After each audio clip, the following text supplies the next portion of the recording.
Hello friends, welcome you all in my YouTube channel Automech engineer में आप सभी का स्वागत है। तो आज मैं लेकर आया हूँ व्हील एंड टायर का पार्ट 2 सेक्शन। तो सेक्शन 1 मैंने करवा दिया है और अपलोड कर दिया है। आई थिंक आपने वो क्वेश्चन देख लिए होंगे। तो आज व्हील एंड टायर का पार्ट 2 मैं डिस्कस करूँगा आप सभी के साथ। इसमें लगभग 30 क्वेश्चन रहेंगे और सारे ही क्वेश्चन मोस्ट इम्पॉर्टेंट रहेंगे। अगर आप मोस्टली HRTC वर्क मैनेजर की प्रिपरेशन कर रहे हैं तो ये सेशन काफ़ी इम्पोर्टेंट रहने वाला है। सभी क्वेश्चन को आप ध्यान से देखिए और पहले खुद से ट्राई करने की कोशिश करना आपने, ठीक है। तो चलिए शुरू करते हैं। तो पहला प्रश्न पूछा गया है, the main function of a tyre is tyre के मेन फंक्शन क्या क्या होते हैं।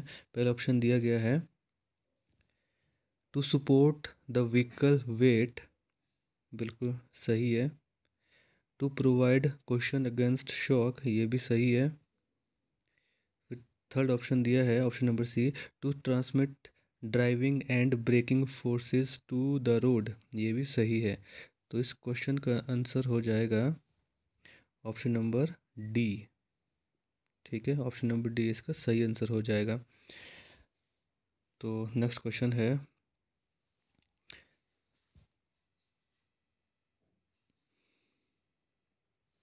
नेक्स्ट क्वेश्चन दिया है question number 2, the term ply rating in a tyre refers to, term ply rating in a tyre refers to, ply rating tyres में क्या refers करता है। तो ये रेफर्स करता है इंडेक्स ऑफ स्ट्रेंथ। ये पिछले वाले सेक्शन में भी हमने पढ़ा था। तो उसमें ऑप्शन दिया गया था रेटेड स्ट्रेंथ, ठीक है, रेटेड स्ट्रेंथ। तो मीन्स का मतलब सेम टू सेम ही है। तो यहाँ पर दिया है इंडेक्स ऑफ स्ट्रेंथ, आपने कंफ्यूज नहीं होना है। तो इस क्वेश्चन का आंसर हो जाएगा ऑप्शन नंबर 2। इंपॉर्टेंट क्वेश्चन है ये एग्जामिनेशन पॉइंट ऑफ व्यू से, तो इसको आपने ध्यान से देखना है। फिर नेक्स्ट क्वेश्चन है क्वेश्चन नंबर 3। क्वेश्चन नंबर 3 पूछा गया है, the part of the tyre which contacts the road surface is called, the part of the tyre which contacts the road surface is called. तो जो रोड सरफेस में जो tyre का जो part होता है, वो जो टच होता है वो होता है ट्रेड। ऑप्शन नंबर सी इस क्वेश्चन का आंसर हो जाएगा, ठीक है। तो जैसे आपके पास गाड़ियाँ होगी, जैसे जो उसका टायर होता है, रोड में जो टायर का जो सरफेस है जो टच करता है उसे ट्रेड कहते हैं। नेक्स्ट क्वेश्चन है question number 4, the bead wire usually provide, bead wire जो है वो यूजुअली प्रोवाइड की जाती है bearing against rim, bearing against rim. Question number 4 का ऑप्शन नंबर सी इसका ठीक हो जाएगा, ठीक है। नेक्स्ट क्वेश्चन है question number 5, the disadvantage of radial ply tyre as compare to cross ply tyre is. अब देखो ये क्वेश्चन भी कम से कम आगे जो अभी तक एग्ज़ाम हुए हैं मैकेनिकल के, बहुत बार पूछा गया है ये वाला क्वेश्चन। और मेनली जो डिसएडवांटेज है वो यही है, कौन सी, यही ऑप्शन नंबर ए इस क्वेश्चन का राइट आंसर हो जाएगा। रेडियल प्लाई टायर की एक ही डिसएडवांटेज है compare to cross ply tyre, वो है uncomfortable ride at low speed, ठीक है, uncomfortable ride at low speed. Option number A इस क्वेश्चन का राइट आंसर हो जाएगा। फिर नेक्स्ट क्वेश्चन पूछा गया है, क्वेश्चन नंबर 6 की बात करते हैं, the aspect ratio is defined as 100 time the ratio of. तो एस्पेक्ट रेशो होता है section height to section width, ठीक है। एस्पेक्ट रेशो होता है the ratio of section height to section width, याद रखना आपने, इंपॉर्टेंट क्वेश्चन है ये भी। फिर नेक्स्ट क्वेश्चन है question number 7, A tire is designated as 195/65 R15.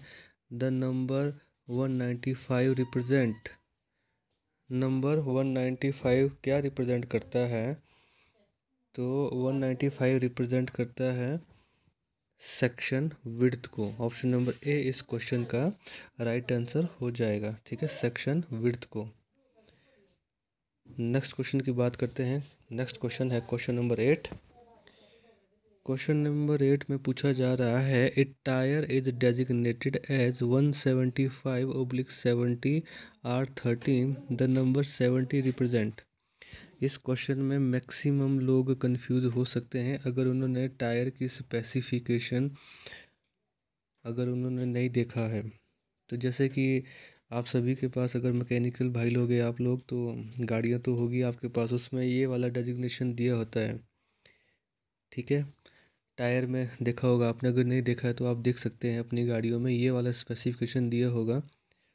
तो सबसे पहले आप सुन लो, जो 175 होता है वो होता है जो टायर का सरफेस होता है उसकी विड्थ, और 70 होता है एस्पेक्ट रेशो। इसको गलती से सेक्शन हाइट मत बोल देना कि भाई ऊपर वाला है सेक्शन विड्थ और ये वाली होगी सेक्शन हाइट, नहीं, ये है एस्पेक्ट रेशो। और एस्पेक्ट रेशो की जो डेफिनेशन है अभी ऊपर बता दी मैंने, वो होती है सेक्शन हाइट बटा सेक्शन विड्थ मल्टीप्लाई बाय 100। ठीक है, आपने याद रखना है। तो अच्छा, 175 मैंने आपको बता दिया है, ये होता है सेक्शन विड्थ, 70 हुआ एस्पेक्ट रेशो, आर हुआ कौन सा टायर है, तो आर से हुआ रेडियल, और जो 13 हुआ ये हुआ है रिम का डायमीटर। ठीक है, रिम डायमीटर याद रखना आपने।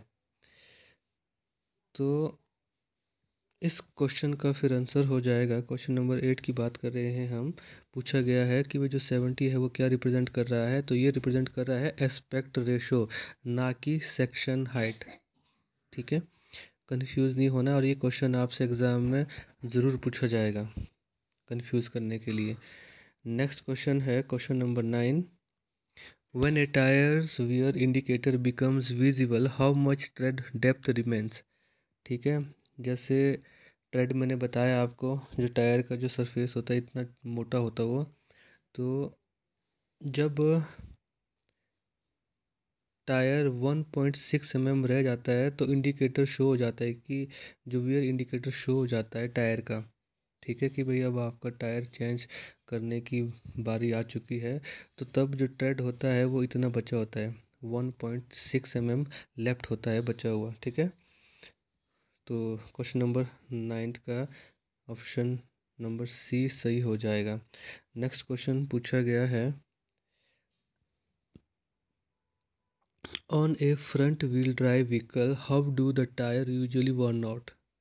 वर्न का मतलब हुआ घिसना। फ्रंट व्हील ड्राइव में ऑब्वियसली बात है, जब फ्रंट व्हील ड्राइव व्हीकल होगा तो जो फ्रंट टायर होंगे वो वर्न फास्टर होंगे as compare to rear tyre. Option number C इस क्वेश्चन का राइट आंसर हो जाएगा। ठीक है, फिर नेक्स्ट क्वेश्चन की बात करते हैं। नेक्स्ट क्वेश्चन पूछा गया है, the purpose of tyre rotation on automobile is. Obviously बात है, का टायर रोटेशन का पर्पज़ क्या है ऑटोमोबाइल में, तो इक्वलाइज वियर। ठीक है, वियर को इक्वलाइज करने में। फिर नेक्स्ट क्वेश्चन है, ये क्वेश्चन भी हमने पिछली वाली वीडियो में डिस्कस कर लिया था, यहाँ पर ये क्वेश्चन द्वारा पूछा गया है, तो इसका मतलब ये हुआ कि ये क्वेश्चन इंपॉर्टेंट है। इन दोनों क्वेश्चन में से भी एक क्वेश्चन आपको ज़रूर पूछेंगे। तो क्वेश्चन नंबर 12 है, an under inflated tyre will wear the tread most. ठीक है, देखो दो तरह के टायर होते हैं, अंडर इन्फ्लेटेड और ओवर इन्फ्लेटेड। वैसे मेनली जो टायर है ट्यूब टाइप और ट्यूबलेस होते हैं, लेकिन उसके बाद जो होते हैं वो अंडर इन्फ्लेटेड और ओवर इन्फ्लेटेड टायर होते हैं। ठीक है, आगे इनके पार्ट्स। फिर an under inflated tyre will wear at the tread most कहाँ से करता है, जब अंडर इन्फ्लेटेड टायर की बात करते हैं तो ये करता है नियर द एजेस से। ठीक है। जो टायर का जो वियर करता है वो करता है नियर द एजेस, आपने याद रखना। अगर अंडर इन्फ्लेटेड टायर है तो नियर द एजेस, ठीक है। अगर होगा ओवर इन्फ्लेटेड, नेक्स्ट क्वेश्चन में पूछा है, चलो नेक्स्ट क्वेश्चन डिस्कस करते हैं। An over inflated tyre will wear the tread most, ठीक है। ओवर इन्फ्लेटेड टायर में जो ट्रेड मोस्ट वियरली होता है वो होता है नियर द सेंटर, याद रखना आपने, नियर द सेंटर। एक ऑप्शन और हो सकता है, यहाँ पर दिया नहीं गया है। अगर हम आर एस खुरमी बुक की बात करें तो उसमें एक ऑप्शन और दिया होगा नियर द कॉर्नर। आपने कॉर्नर नहीं करना है, आपने करना है सेंटर, ठीक है। कॉर्नर मत कर देना आपने। अगर क्वेश्चन आर एस खुरमी से डालेंगे वो तो कई सोच सकते हैं कि शायद कॉर्नर भी हो सकता है, नहीं, सेंटर करना आपने, सेंटर इसका राइट आंसर हो जाएगा। फिर नेक्स्ट क्वेश्चन पूछा गया है the type of wheel which can not be used with A tubeless tyre. ये क्वेश्चन भी हमने पहले वाले सेक्शन में हमने डिस्कस कर लिया है, तो यहाँ आप एक तरह से रिवीजन के तौर पर इस क्वेश्चन को ले सकते हैं। तो इस क्वेश्चन का आंसर होगा wire wheel. Option number A इस क्वेश्चन का राइट आंसर हो जाएगा। नेक्स्ट क्वेश्चन है in a wire wheel wheel rim is attached to. तो वायर व्हील में क्या होता है, in a wire wheel rim is attach to. तो जो व्हील रिम है इसको अटैच किया जाता है hub through a number of wire spokes, ठीक है। हब के साथ डिस्क नहीं कर देना आपने, ना एक्सेल करना, ठीक है। और एनी ऑफ दीज तो नहीं आएगा। इस क्वेश्चन का आंसर हो जाएगा option number B, hub through a number of wire spokes. Next question की बात करते हैं, क्वेश्चन नंबर 16 की। 16 क्वेश्चन पूछा गया है the main advantage of steel disc wheel is, ठीक है। Main advantage of steel disc wheel is. तो जो मेन एडवांटेज है स्टील डिस्क व्हील की, तो वो है simplicity and low cost of manufacturing, ठीक है। रोबस्ट कंस्ट्रक्शन, ये भी ठीक है। Ease of cleaning. तो ऑल ऑफ दीज इस क्वेश्चन का आंसर हो जाएगा, ठीक है। नेक्स्ट क्वेश्चन की बात करते हैं, क्वेश्चन नंबर 17 की। If the centre line of the rim is located inside of the fixing face of the disc then it is a. If the center line of the rim is located inside of the fixing face of the disc then it is a। तो फिर ये कहलाता है INSAT wheel, ठीक है। तो उसे कहते हैं inset wheel. Option number B इस क्वेश्चन का आंसर हो जाएगा। इनसाइड, लोकेटेड इनसाइड है तो इनसेट व्हील होगा, ठीक है।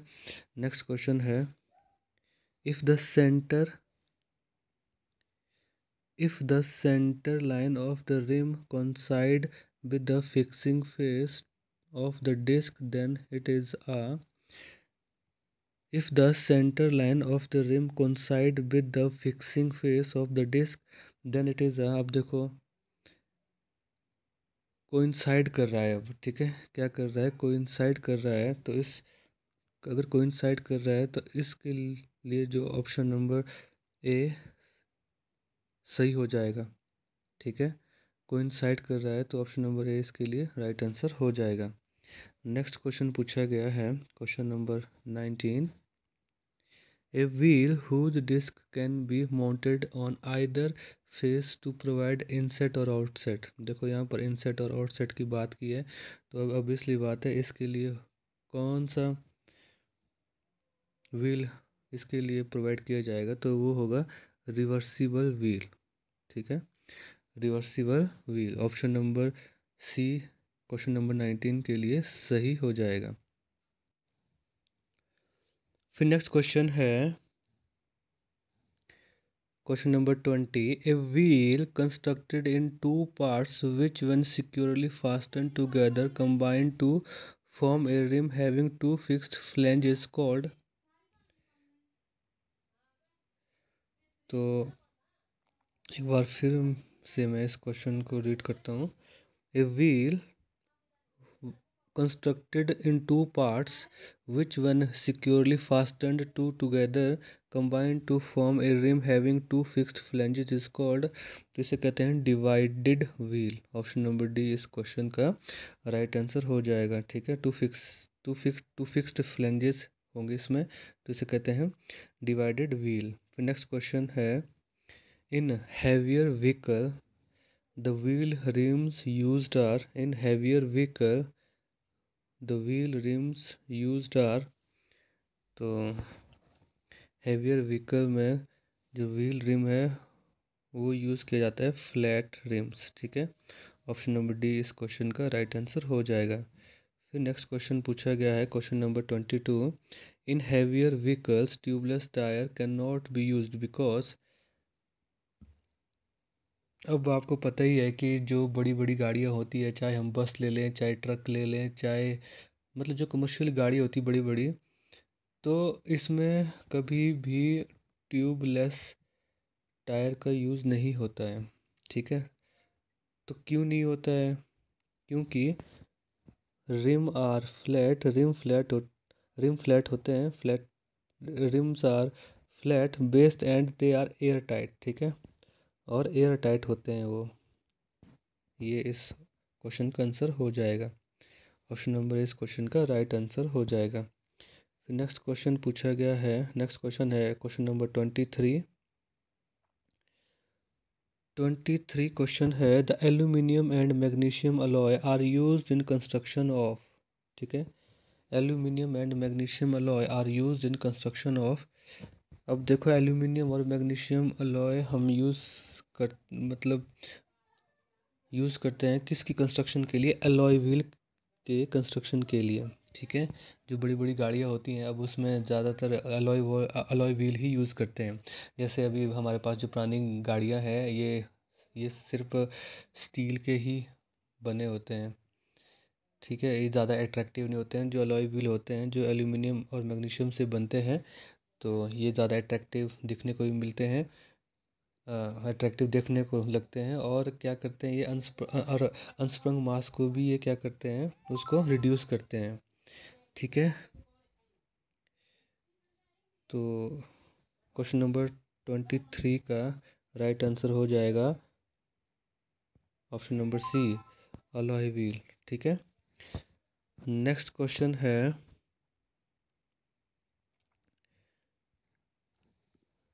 The alloy wheel, question number 24, the alloy wheel dash the alloy wheel dash the unsprung mass in comparison to steel disc wheel. ठीक है, the alloy wheel dash the unsprung mass in comparison to steel disc wheel. तो जैसा कि मैंने अभी आपको ऊपर ही समझाया था, जो अलॉय व्हील होते हैं वो होते हैं हल्के, और जो स्टील डिस्क व्हील होते हैं वो होते हैं हल्के से, मतलब भारी होते हैं वो। ठीक है, तो अनस्प्रंग मास उस मास को कहते हैं, जैसे गाड़ी में इंजन हो गया, गियर बॉक्स हो गया, तो ये सारे आते हैं अनस्प्रंग मास में। ठीक है, जो चस्सी में जो जो भी लगा होता है वो सारे अनस्प्रंग मास है, वो कम ही होना चाहिए वैसे। तो अब इस क्वेश्चन में बोला जा रहा है कि the alloy wheel dash the unsprung mass in comparison to steel disc wheel, तो कैसा होता है, तो रिड्यूस करता है, जो अलॉय व्हील है ये रिड्यूस करता है। ठीक है, the alloy wheel reduce the unsprung mass in comparison to steel disc wheel, क्योंकि ये लाइट होते हैं, हल्के होते हैं।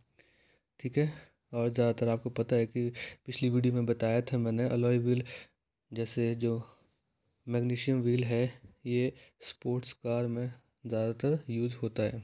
ठीक है, नेक्स्ट क्वेश्चन की बात करते हैं, the better road adhesion is obtained in light alloy wheel because of. ठीक है, जो लाइट अलॉय व्हील होते हैं वो बेटर एडहेशन देते हैं, चिपकते हैं रोड में अच्छे तरीके से। तो इस क्वेश्चन का आंसर हो जाएगा ऑप्शन नंबर डी। ठीक है, using wider RIMS and low aspect ratio tyre. ठीक है, using water using wider RIMS and low aspect ratio tyres. Option number D इस क्वेश्चन का राइट आंसर हो जाएगा। फिर नेक्स्ट क्वेश्चन की बात करते हैं। नेक्स्ट क्वेश्चन है in a wheel specification 14 into 4.5 J the number 14 represents the 14 क्या रिप्रेजेंट कर रहा है? 14 रिप्रेजेंट कर रहा है रिम 14 रिप्रेजेंट कर रहा है डायमीटर ऑफ व्हील को। ऑप्शन नंबर सी इस क्वेश्चन का राइट आंसर हो जाएगा। ठीक है, 14 रिप्रेजेंट कर रहा है डायमीटर ऑफ व्हील को। नेक्स्ट क्वेश्चन है 27 in a wheel specification 13 multiply by 5.5 B the alphabet B represent. यहाँ पूछा गया है अल्फ़ाबेट बी क्या रिप्रेजेंट कर रहा है। तो जैसे अभी हमने देखा यहाँ पर जे है और यहाँ पर बी पूछा है, तो जो जे और बी है ये रिप्रेजेंट कर रहे हैं रिम के टाइप को। ठीक है, जे और बी क्या कर रहे हैं, ये रिम के टाइप को रिप्रेजेंट करते हैं। ठीक है, तो क्वेश्चन नंबर 27 का राइट आंसर हो जाएगा option number B rim type. Next question की बात करते हैं। The correct way to rectify an imbalanced wheel is to. ठीक है, तो इस क्वेश्चन का आंसर हो जाएगा option number D attach the appropriate weights to the weld to the wheel at a appropriate position. ठीक है, attach the appropriate weight to the wheel at appropriate position. Option number D इस question का right answer हो जाएगा। Next question की बात करते हैं। नेक्स्ट क्वेश्चन है an imbalance wheel during vehicle operation. An imbalance wheel during vehicle operation, तो व्हीकल ऑपरेशन के टाइम जो इम्बैलेंस व्हील है वो क्या करते हैं, तो वो होते हैं बाउंस वर्टिकली और deflects from side to side. ठीक है, वो क्या होता है वर्टिकली बाउंस हो जाते हैं। ठीक है, और डिफ्लेक्ट भी करते हैं वो साइड बाय साइड। इस क्वेश्चन का राइट आंसर हो जाएगा option number C. Next question है और अंतिम क्वेश्चन है इस वीडियो का और व्हील एंड टायर का। इससे ज़्यादा तो क्या ही पूछेंगे क्योंकि मैक्सिमम क्वेश्चन यही बनते हैं। नेक्स्ट क्वेश्चन है which of the following problem is caused due two wheel imbalance. जो व्हील अगर व्हील इम्बैलेंस हो तो कौन कौन सी प्रॉब्लम में कॉज होती है। तो ऑब्वियसली बात है अगर व्हील इम्बैलेंस है तो मेनली जो प्रॉब्लम होती है वो आती है steering wheel vibration. Steering wheel vibration करने लगता है तब। ठीक है, तो ये थे 30 most important MCQs wheel and tyre के। तो क्वेश्चन इन्हीं में से ही बनेगा, इनसे बाहर तो क्वेश्चन कहाँ से आएंगे। तो इस वीडियो को आप 1 से 2 बार दोबारा देखिएगा। क्वेश्चन जो है काफ़ी इम्पोर्टेंट है और 2-3 क्वेश्चन अगर इस वीडियो से आएंगे तो आपका बेनिफिट ही होगा। तो चलिए अब मिलते हैं नेक्स्ट वीडियो में नेक्स्ट टॉपिक के साथ। तब तक के लिए थैंक यू।